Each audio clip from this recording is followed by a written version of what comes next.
Hi guys, if you are hearing a clunking noise coming from the front suspension area and you want to diagnose it, again, I'm not gonna go through all the components. There are multiple components which can cause a problem. I'm gonna go with the most common problem and how to diagnose it. Of course, that is sway bar. Replacing that part is pretty easy. It's and labor wise also it's something very is applicable for DIY guys to do it. And part itself is pretty cheap, so part is cheap, labor is cheap, but I just want to share this information so you properly diagnose it and make sure that is a problem before and just throwing in your money and replacing the part even if it is not the problem.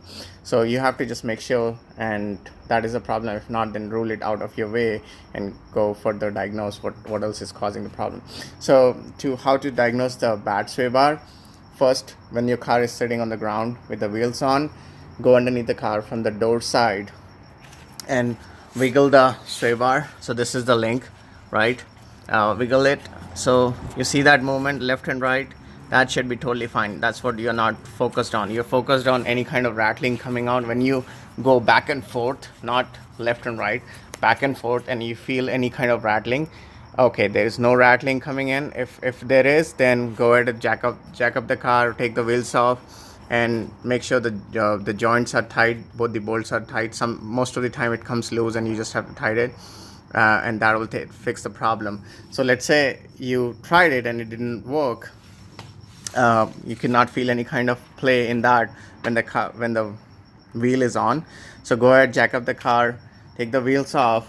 When you take the wheels off, you will see that because of the weight of the rotor, brake caliper, when the car is jacked up, everything is dropping on the suspension, and then because of the sway bar which pushes the link further, you will see the sway bar is under tension. When you with the car jacked up, wheels off, when you try to play with you will not be able to diagnose the problem because it is under super huge tension, and it'll show no sign of play. But to replicate the same scenario when the car is sitting on the ground, how the suspension does not have any like suspension is not pushing down or the brake caliper is not hanging on the suspension, what you do is jack up the the rotor and create the same replicate the same scenario. Jack it up and till the point when you feel that there is a play, or kind of the sway bar is moving freely. That's when, and go ahead and then again, when you're jacking it up, make sure you put some wood underneath the rotor. You don't want to damage your rotor while jacking it up. So go ahead and test each joint, wiggle it, and then even if there's a slight play, you will feel the rattling noise coming out. That's when you know that it is the sway bar which is causing it. And again, see if the bolts are loose, tidy it up, and that should take care of the problem. If that doesn't take care of the problem, then it is probably the bushings are bad. Go ahead and replace it. But you will feel the play and you can replicate the noise.